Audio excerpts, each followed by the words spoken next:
do not fight militia. Ever. Ever, ever, ever, ever, ever, ever, ever, ever, ever, do not fight militia.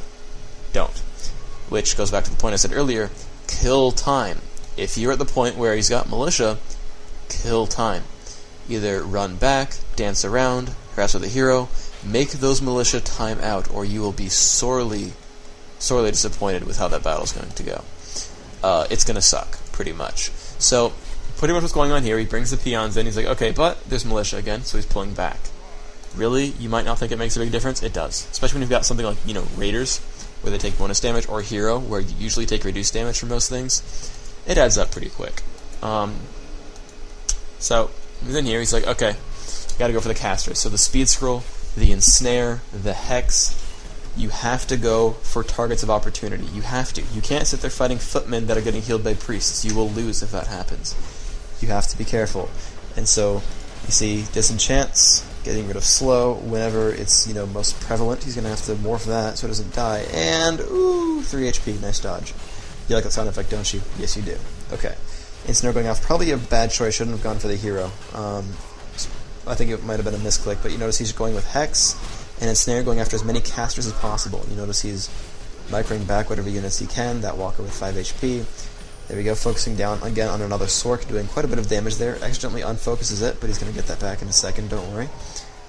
Spirit Walker in there, disenchants, a bit of slow, some Water Mantle, but gets bolted and dies. You've got to be careful about that. Finally gets through on the Blade Master, though.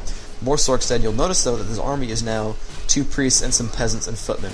Just footmen don't do anything. Just Sorks can do things. Sorks also die faster, so get them first. Seriously, get them first. There we go, Sork dies down. SH is like, what's up, I'm a Shadow Hunter. And I was like, okay, time for the Archmage focus. And you can see he right-clicks that Archmage because he has very little Ensnare left, but he uses it on the AM, pops this around, and watch this epic Hex. Yoink! And watch. Crit. Hit. 52 HP. TP. Okay. And yeah, so Sork's taking some damage, but basically, it's always really, really confusing to fight battles. Like, for me, it's really confusing to fight those battles. It's just hard to have all the clarity in the battle, when you're not pro and you don't expect everything to happen. Pretty much, these players are at the level where they have expectations of what's going to happen in the battle, which is why they fight the battles they do. They know which ones they can win, which ones they can lose. And they just have expectations, which means there's a lot of things they don't have to keep track of. They will know how much mana their walkers have. They'll know how many water metals the Archmage will probably still get up. They'll know how many bolts are left on the Mountain King. Stuff like that. They just know them. They don't have to check them. They just know them. And that adds so much clarity to the battle when you know what's going on, just passively, just instinctively. There's less to check, less to consciously look for. But basically, it gives you the clarity to know what to focus and when. And basically, I have to say, the main goals are don't fight with militia nearby and go after those casters first.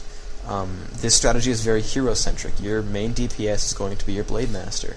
Keep him alive, keep him happy, try not to get him revealed by guard towers, and focus heroes whenever you get the chance. See, this is the kind of thing where he's got towers in a position where they're blocking off units, there's very little targets to hit, but there is a Mountain King, and a Spirit-Linked Blade Master does not die.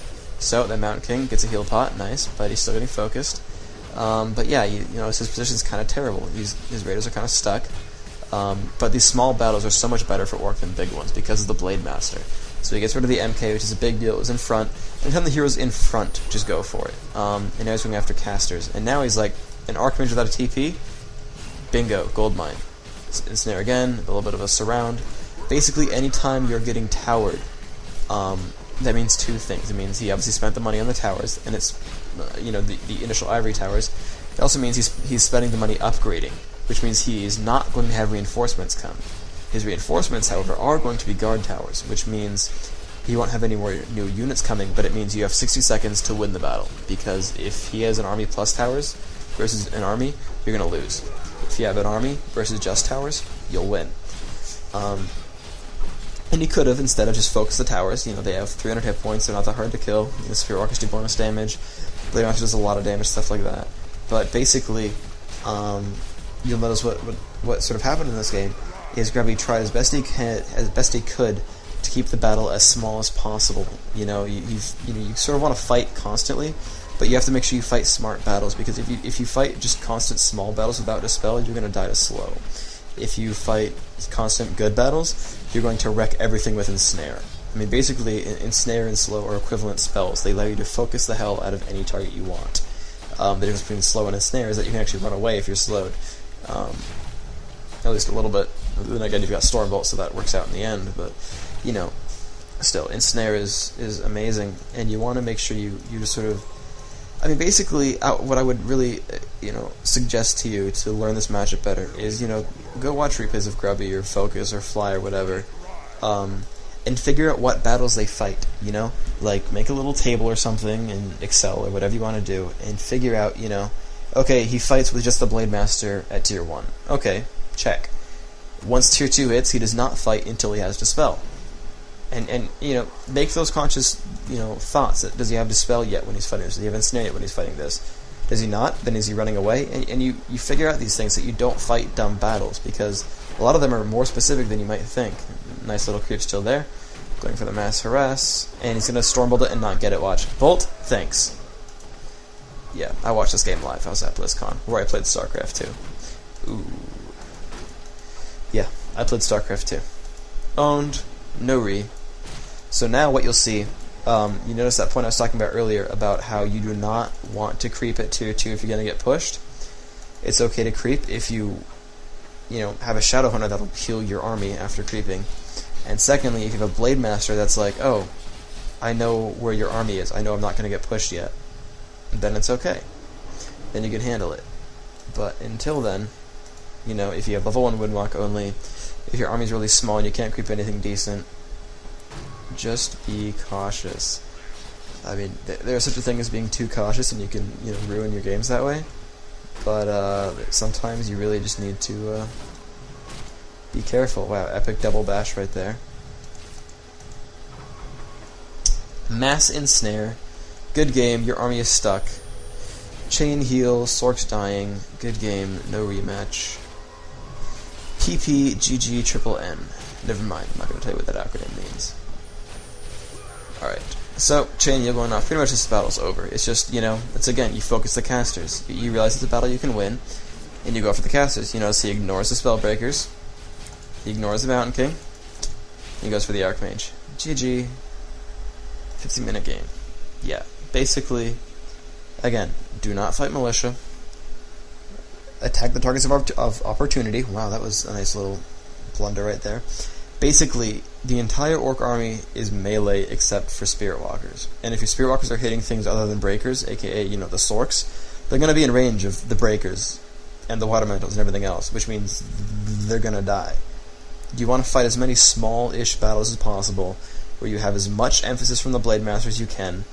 You have, the epic imbalance of Spirit Link, because in smaller in bigger battles, eventually that, damage spread doesn't mean anything, because you could generally attack moving anyway. In small battles, it's all focus fire, and breaking that up with Spirit Link is huge. Ensnare and killing one unit is huge. The DPS of the Blade Master is huge. You want to fight these you want to make sure you have everything you need, but you want to fight small battles. You just have to be careful of Militia. Do not screw that up, or you're going to be sorry. And yeah. That's pretty much that, yo. And like I said before, watch replays, figure out what the good battles are, and fight them. Figure out what the good choices are. And yeah, so there you go. Hope you enjoyed. I am awesome. It's true. Goodbye.